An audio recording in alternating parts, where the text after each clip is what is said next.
This is more like a kind of a case study or something, and it ended up being more about one sort of writer, but I hope it works, because again, like when I went into them all the time, I was like, oh no, I'm losing them. But thank you. Welcome back. And so now I was hoping to like have more of a cheerful third one to reward you for hanging in there on all the negative topics. But I don't know that I achieved that in the end with what I actually wrote. It's a little bit more hopeful, but it's not like soaring cheer. Anyway, so the animating question tonight is, can good fiction deliver what technology can't? And I would say if what technology promises is heaven, then no, even a really good novel can't do that. And if what we need to resist in technology really does, as I kind of, maybe Milton was showing us something that is actually happening, if what we need to resist in technology really does have a spiritual valence, then again, you're going to want more than novels and poems to help you resist. In that case, and I feel a little like a Sunday school teacher. I was like, do I need this whole quote? But here we go. In that case, I'd recommend Ephesians chapter 6. Stand, therefore, and belt your waist with truth, and put on the breastplate of righteousness, and lace up your sandals in preparation for the gospel of peace. With all of these, take the shield of faith, with which you will be able to quench all the flaming arrows of the evil one. Take the helmet of salvation and the sword of the Spirit, which is the word of God. Pray in the Spirit at all times in every prayer and supplication. To that end, keep alert and always persevere in supplication for all the saints. And it was like before, I didn't want to accidentally say that we can achieve the work of salvation. Like God does that, but he invites us to sort of cooperate and play our little part in the vineyard if we choose to accept that. And here, I don't want to say that good fiction is going to save your soul. Like it has to be the word, capital W, not in this translation, but the word of God, the incarnate word. That's where the antidote is really going to come from. So again, if what technology promises us is salvation, then here too, the answer is no. That job belongs to Jesus, and he has already won the battle. But if we shift the question slightly so that it becomes, can good fiction restore what technology has taken from us, then maybe the answer is yes. Because good fiction, I would argue, can play a role in helping us strengthen our will and sharpen our intellect. In other words, in helping us to get our souls back in fighting shape, as it were. In graduate school, a friend of mine once said that the work we did in terms of helping college students learn to read critically and thoughtfully, and to compose clear and well-evidenced arguments in response to what they'd read, was, at the deepest level, if we choose to engage with it, soul work. And I think that she was right. I used to teach composition, like first-year writing, to college students, and I could see how smart the students were in presenting their ideas out loud in class. I could also see how tangled up they got when they tried to get those same brilliant ideas out on the page. And so my job as an English professor, by teaching them about such humble fare as topic sentences and how to cite books properly, was to help get those knotted thoughts and expressions untangled, smoothed out, corrected, so that I and others could see their brilliant insights more clearly. Words are the building blocks of thought, Madeleine L'Engle, the author of A Wrinkle in Time, has said, not the other way around. Words are the building blocks of thought, not the other way around. The more words we know, and the better, kind of the order, the syntax, the organization that we can put them in, the more clearly and precisely we can think. I think a good vocabulary is maybe a little bit like clothes or silverware. It's not flashy enough. We don't appreciate it. We take it for granted. We don't even notice when it's missing. One fiction writer which led to all kinds of hilarious things when I was grading, like essays, like I got a paper once about Dr. Martin Luther King Jr. One letter makes a big difference. I used to hesitate to correct them. And then I thought, no, I'm their English teacher. I have to help them or they're going to go through the rest of their lives, mixing things up. And there was one that was wonton the appetizer when she meant wanton, unreasonably cruel and vicious. And I was like, into the breach I go. Like, you need to know which one is which. They're different words. So don't poo-poo the boring word, thing. It actually helps you. And then I would say stuff when I gave back their essays. Did any of you use a dictionary when you wrote your essays? And somebody would say, I thought about it. And they were at West Point and they also had military grades. So then it'd be like, well, what happens if you need to improve in your blah, blah fitness test? Did you go to the gym? I thought about it. Did you get any better? No, you didn't. You have to actually do the work. One fiction writer who's very good about the use of simple vocabulary to combat sort of modern day intrusions into the soul is the novelist Don DeLillo. I quoted from his manuscripts earlier. Underworld is a hulking doorstop of a novel. I read it the spring semester of my senior year of college. And the last pages of the novel had the effect of making me incredibly angry. After 830-some pages, I was so mad about how the book concluded. But for whatever reason, what I did with that anger, which makes no sense on the face of it, was to spend the following summer buying up all the other books by Don DeLillo that I could find at used bookstores in Boston. I read Cosmopolis next, and I hated that DeLillo book even more. But then I read White Noise, and I actually kind of liked that one. And I kept going like that, which sounds strange even to me now that I'm 2 decades removed from that scene. I won't give away the ending of Underworld here, but I will say that it foreshadows exactly the kind of transcendence through technology that I've been trying to unmask and debunk tonight. And the book was published in 1997. If you are old enough to remember what the internet was like in 1997, you will appreciate fiction's prophetic power. It was dial-up modems. It was AOL Instant Messenger. It was really hard to read text against zany patterned backgrounds. And yet, thank you, you remember. And yet, in that awkward infancy of the World Wide Web, DeLillo saw clearly the dangers of where we are now. Except that in Underworld, DeLillo is not a pedantic know-it-all like I've had to be tonight, or I've chosen to be tonight. As they say in MFA programs, the fiction writer's job is to show, not to tell. And so in the novel, he shows the hollowness of technology's promises, but he never really explains to the reader why it's wrong or even suggests overtly that it is. And so for me, that was like the grit in the oyster shell. Like at 22, I was off to the races, and I didn't stop until, worked for 4 years, went back to grad school, wrote a whole dissertation on screens in American fiction to get to the bottom of why that page bothered me so much. And so, because I'm standing on the shoulders of giants here, I don't think I can see that clearly, but I can kind of see what the writers that I love are doing. I'm going to share with you parts of a different essay or review essay that I wrote for First Things magazine in 2016. And specifically the part in that essay about how DeLillo presents language and perception as weapons that we can bring to the fight against technology's empty promises. In 2016, DeLillo published a novel called Zero K. I don't think I did. Yeah, I didn't do that. Okay, I didn't do the cover. You can look it up. The protagonist of that book is Jeffrey Lockhart, a 34-year-old New Yorker who travels to a remote site in Kazakhstan where his father, Ross Lockhart, a self-made billionaire, and his stepmother, Artis, are going to try and achieve eternal life through cryogenics. The company that opened up shop there holds out to them, quote, the salvation of the body until the year, the decade, the day, when it might safely be permitted to reawaken.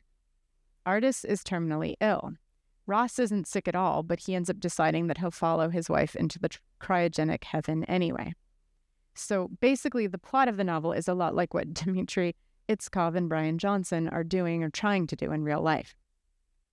When Jeffrey arrives at the Convergence, which is the name of the place in Kazakhstan, he finds that everything about it is unnervingly vague. Meals are taken in something, quote, called a food unit, and this is what it was, a component, a module. The food itself is edible, but not always nameable. If you look up Brian Johnson, I feel like he's kind of living that now. The room Jeffrey is assigned to sleep in is, quote, small and featureless. It was generic to the point of being a thing with walls. These passages in the novels are feats of description. DeLillo manages to grasp with words these deliberately indistinct and ungraspable spaces. Quote, we entered a passageway that dead-ended in what appeared to be a solid surface.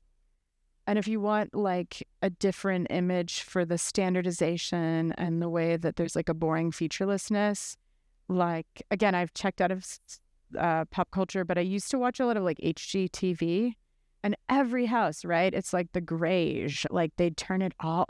She watches HGTV, she sees it. And it just turns into the same thing everywhere. That doesn't even fit with the cabinets at the time. Anyway, look at Zillow. People try to do half of it and they ignore that the rest of the house like doesn't go with that. But it's this pressure toward the most banal, forgettable, hard to describe aesthetic, or even like the surface of a, Apple product or whatever. The vagueness of the surroundings unnerves Jeffrey. The purpose of the convergence's design, DeLillo suggests, is to dull the client's perception and lure them into the kind of forgetfulness and compliance needed to participate in what is essentially assisted suicide. Jeffrey recoils at the compound's, quote, aesthetic of seclusion and concealment. He describes its leaders as bland in appearance, demonologists in spirit. Again, like I thought this was going to be the cheer-upper, but it's not. After listening to Ross and Artis describe her planned entrance into cryogenic preservation in upbeat, sanitized, and pseudoscientific terms, Jeffrey is furious. He imagines what will actually happen to her. Quote, they would come and take her. They would wheel her into an elevator and take her down to one of the so-called numbered levels. She would die, chemically prompted, in a sub-zero vault, in a highly precise medical procedure guided by mass delusion, by superstition and arrogance and self-deception. Jeffrey's even more outraged when his father decides to go with Artis, despite having no health problems himself. There's a special unit, Ross explains, in language as indistinct as the compound's walls. 0K. It's predicated on the subject's willingness to make a certain kind of transition to the next level. When Jeffrey sneaks into the basement of the compound to see 0K for himself, what he finds behind and beneath the bland decor of the convergence confirms his suspicions about its sinister motives and fraudulent ways. The clients are alone in small carrels, strapped down to padded benches in varying states of unconsciousness. They don't look like patients to him. They look like subjects, submissive and unstirring. Jeffrey says, quote, I stood before a sedated woman wearing eyeshadow. I did not see peace, comfort, and dignity, only a person under the authority of others. Jeffrey shakes off the bleak scene, as only a DeLillo protagonist would, and here's where we come to the utility of old-fashioned language and vocabulary. Jeffrey goes to his room and names every object in it: brush, table, chair. He looks in the mirror and says his own name out loud. It's hard to overestimate the power of naming in DeLillo's fiction, and of language's ability to help an individual develop both consciousness and a conscience.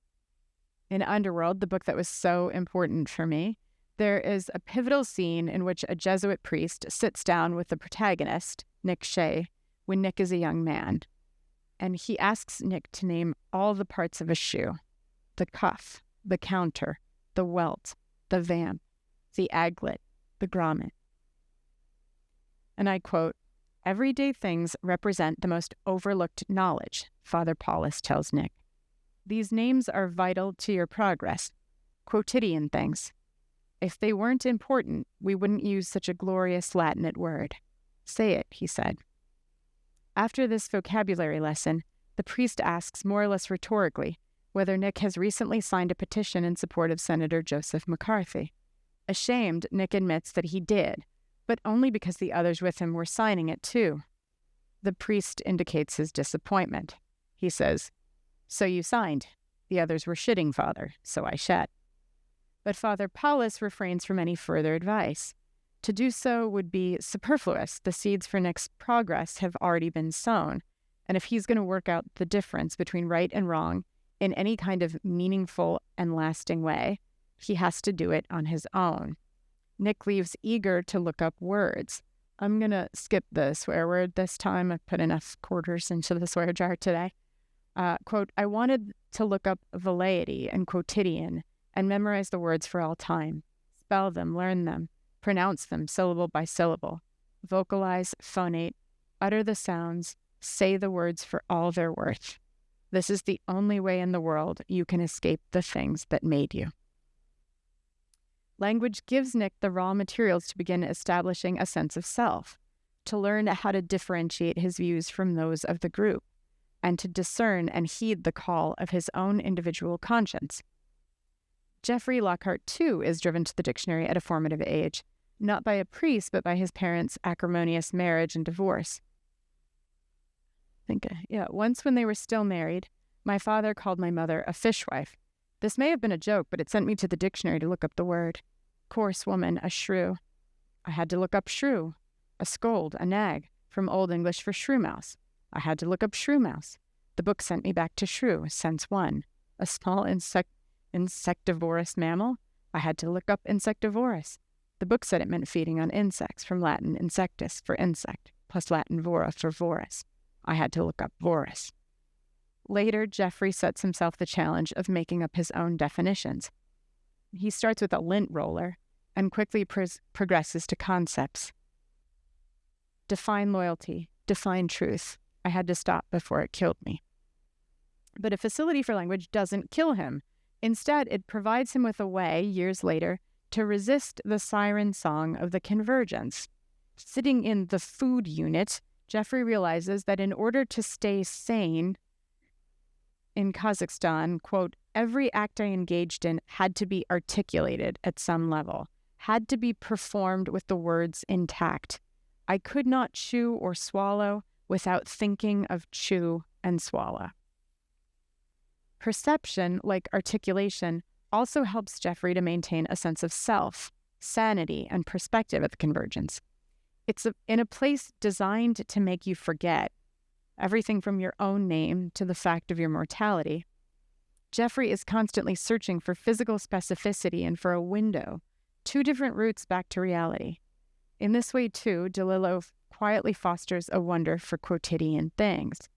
There's a beautiful passage in the book describing that eternal marvel, light on water, in the humble context of droplets slipping down a shower curtain liner. It accomplishes a goal that DeLillo set for himself when living in Greece decades ago.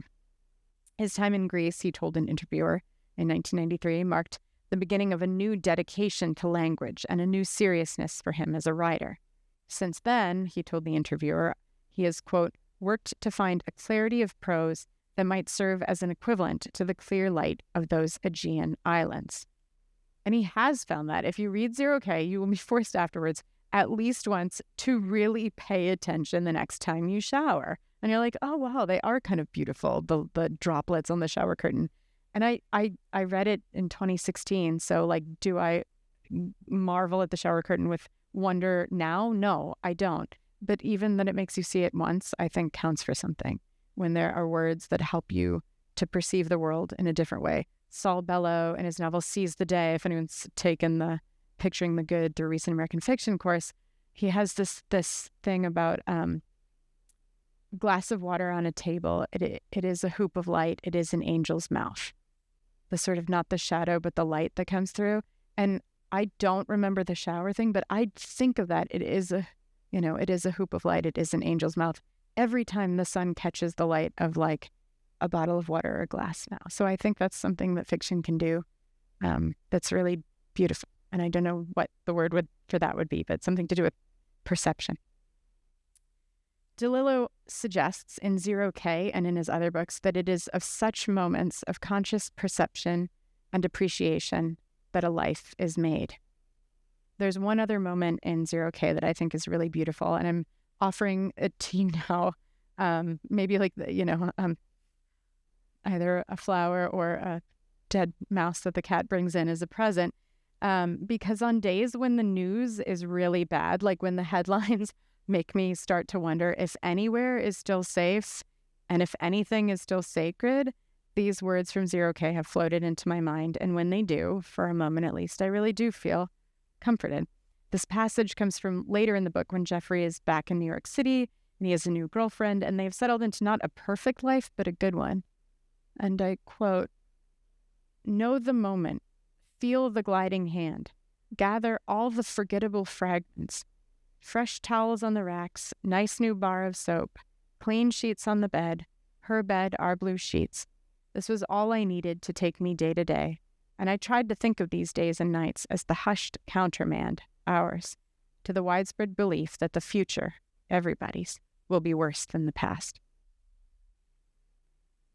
I actually need to go to the dictionary because I don't know what a countermand is now, and I feel very silly about that, but I think Delilah would be pleased if we all returned to the dictionary later this Valentine's Day or another day to look up the word countermand. When Jeffrey returns to New York in the second half of the novel, it feels like climbing out of a tomb and into the light.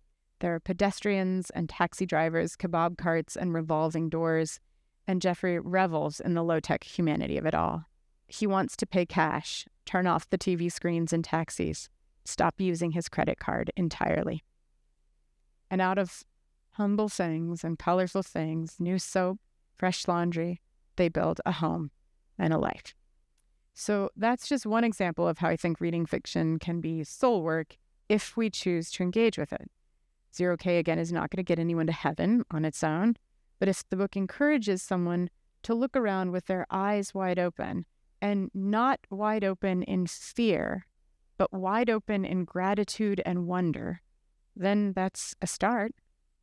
Good fiction can also achieve the same strengthening effect, I think, for readers at the level of plot, by offering some wisdom, some insight into the way that the world works. Aristotle calls these lessons that should come from literary texts universals.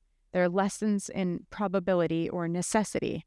If X happens, then Y probably or necessarily follows from them. A more recent critic, although not still 100 years ago, Walter Benjamin, called such wisdom in fiction counsel woven into the fabric of real life. And I guess what I mean by that, I don't have an example to mind, though I should, that there are moments of grief or love or wonder, and sometimes like a phrase from Shakespeare or something will come to mind, and I'll be like, oh, that's what he meant. Like when life kind of knocks you over, they're words that help you find your bearings again. Or an outcome where you're like, oh yeah, that's why that happened. And in this regard too, novels and poems have been a great help to me personally. None of them illuminates everything like the sun. It's more like they cast about as much light as a candle, not very far around you. It flickers and then goes out. But for a second, you kind of understand something about relationships, politics, like you name it, it's all in there. The nearest thing to life is another phrase to describe literature. I'll close with a few observations, then we can end. Oh, no, we're not even slightly early. And jump into the Q&A. I'm not sure if I'm channeling the parables here or Shakespeare's Sonnet 18, shall I compare thee to a summer's day, but here goes. I would say technology is like a mosquito bite or a Trojan horse. The mosquito is sneaky. We don't even notice when it bites us. It's only later that we understand we've been bitten, but by that point, there's nothing we can do about it, except wait for the itching to go away. Evil, according to Pope St. John Paul II, works similarly. When it crashes into our lives in the form of like a cancer diagnosis or a violent crime, we see evil clearly. But when it sneaks into our own hearts, we don't even notice that it's there. Sometimes technology works like that too. We don't notice the effect that it's having on us until it's too late. Other times we do notice what tech is doing to us. In fact, we open up the gates and happily welcome it in like a Trojan horse into our eyes and our ears and our hearts.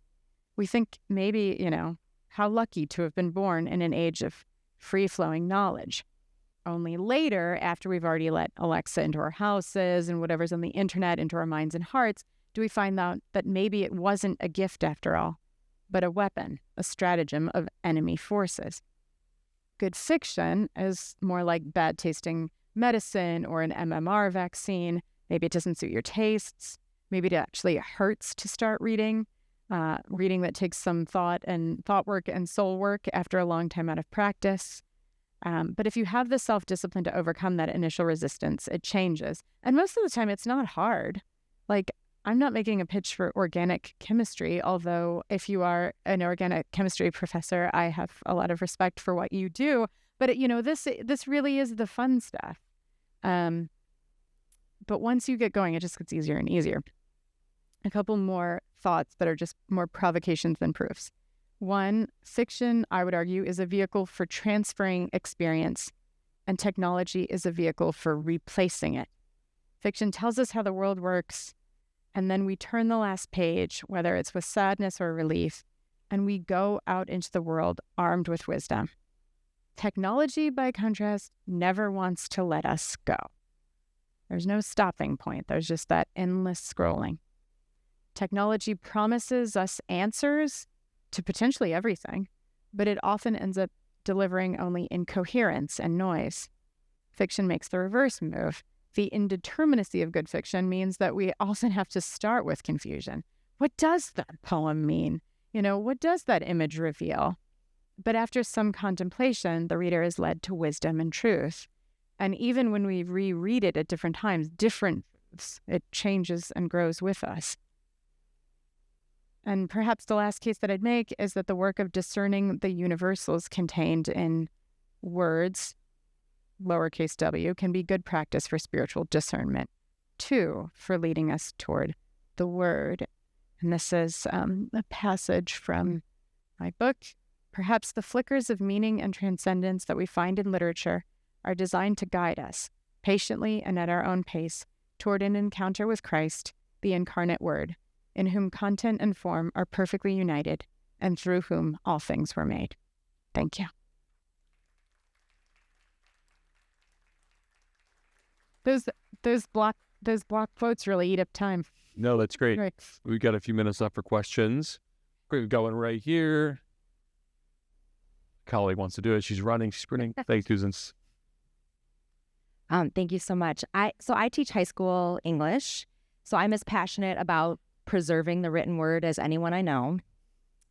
But I'm understanding, my understanding of storytelling is that it has changed. That technology by which we convey stories has always changed, and that the novel is one of those forms. I tell my students all the time, storytelling started as a very communal affair around a campfire, oral storytelling. Now we have this more solo experience of the written novel. And do you think that some of the things you said about literature can happen in a more intentional form of digital storytelling? I'm thinking particularly of not just movies, but video games, which I do not play. But my students, I have a passionate student in AP Lit right now that is like, I think Red Dead Redemption 4 is the most literary thing I've ever participated in.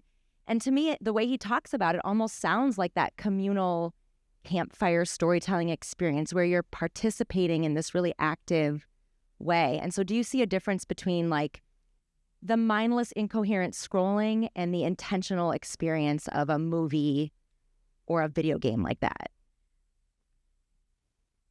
I thank you for fighting the good fight. Keep doing it. Young people need like passionate English teachers. And if you volunteered to do this on a Friday, I feel like you are in that category. But I don't know what to say. You know how you have a teaching persona, right? Like some people are cool. Like I don't think I'm cool. I think I'm just enthusiastic, and I hope that sticks. But so my teaching persona was also like grouchy, like old-fashioned stickler, so I did once team teach, or like not team teach. We had a cohort and everybody taught the same intro course. And so I was definitely the uncool teacher. Like some people got like the cool captain or major, and they did read like a video game. And I was like, nope, you're reading John Donne. Like, sorry. And it took them 50 minutes to read one Donne poem and realize like it's not word salad. So I'm going to go back to the James Hunter idea of faithful presence, of like, God puts us in different places for different reasons. Like, I am not the person who's going to connect on Red Dead Redemption 4. Like, I don't know what that means. But the fact that I don't know what that means that I'm not going to say like, he shouldn't do that. Like, maybe there is something good there. I don't know. But the forking nature of video games, right? Like, you make a decision and you go, in some ways, seems to me like the fan fiction where, you know, like, you start to respond before you've figured out what the trajectory of like a narrative should look like. You start to get into complications when maybe the old-fashioned stickler part of me would want to begin with the simpler form. A friend of mine pointed out that young people now are like the first generation to have written or typed or produced more words than they have read. And so part of me is like, let's just assimilate the tradition. And then from there, we can branch into less canonical things or, because that's where I'm like, I'm not going to put I used to be like, no, absolutely not anything on screens. And now I'm like, I don't know where God is at work in the world. Like, he might be doing that through video games. I don't know. But I would say let's start with assimilating the tradition that we have and understanding those forms. And then write me a really wonderful essay about how Red Dead Redemption 4 like connects to or doesn't connect to the novel. But that's my own ignorance. But yeah, someone else was saying, who teaches high school, like, just let him read anything. I didn't start with Little Women. I started with like Goosebumps and like The Babysitter's Club. And look at me now. Like, just start anywhere and you can, you know, you'll get into the hard stuff later. So I would say if there's enthusiasm, do it. I had a student at West Point who, like, one who loved flying, like her eyes would light up, and another, and I'm like, that would scare the living daylights out of me. And another kid wanted to be an astronaut more than anyone I've ever met. And I thought, you couldn't pay me $1 million and I would never go into outer space. That sounds like the most terrifying thing. So that's where I'm just like, someone's got to do that work, and it's not me, but it's you. So you have to figure out where the line is. I don't know. Great, thanks. So are you saying you don't want the gift for Christmas, Red Dawn, Dead 4, whatever it was? You want that or you don't want it? You don't want it. Okay. Don't answer that. All right. We've got one over here. You got us. Okay.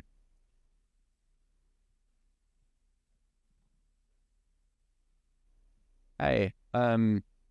So I've had probably the same conversation about 100 times in the last 5 years, which is somebody's basically saying something along the lines of like, I feel like my phone or the news or whatever is rotting my brain. And my response has generally been like, okay,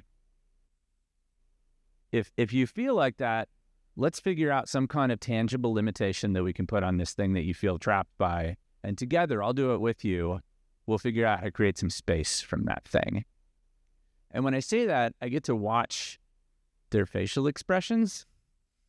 And it's interesting because you can see them sort of wrestling with like a certain amount of hope and a certain amount of like, but I don't want to give up my freedom, and what would accountability look like, and what is my conscience telling me? And then like 99% of the time what rises to the surface is like this fear, and they're like exiting the conversation as quickly as they possibly can. It seems like you've sort of wrestled with this moment of like, how does my conscience and accountability and all these things interact in this space that I inhabit? Would you be willing to share a couple of anecdotes of your own personal experience of wrestling with those kinds of questions? The first thing that came to mind when you were speaking, like, I don't know if my mom might be watching this, but I think she knows this by now.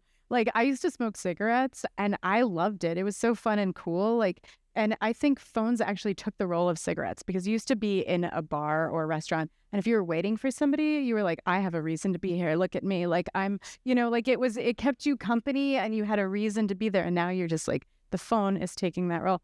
But I tried to quit smoking a couple times, and you're like white knuckling it. You're like, I'm on day 11 or whatever. And then one day I was like, oh, this is disgusting and I'm sick of it. And then it stuck. And so I think you have to hit that like, like, I don't I don't want that bad taste in, my mouth the next day after like whatever I Googled the night before, like you have to just, there has to be some internal thing that I don't think is going to come from someone else.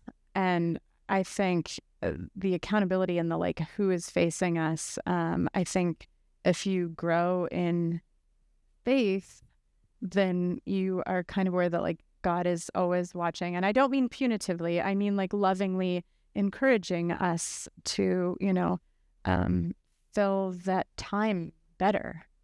That for me has been, there's a prayer in the Litany of Trust. I'm looking at my fellow Catholic that about restless self-seeking in the present moment. From restless self-seeking in the present moment, deliver me, Jesus. I'm like, that's phones. That's 100% phones. Like restless self-seeking, you just go into your own little world.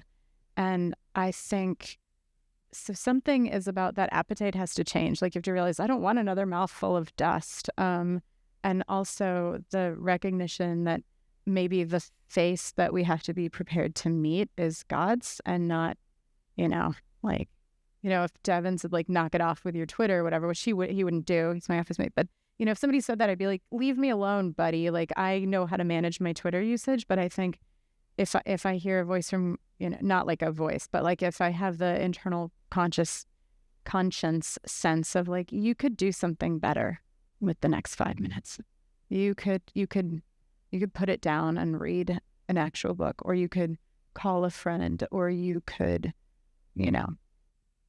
not, because it's never 2 minutes. It's 10 and 20, and then you're like, how did that happen?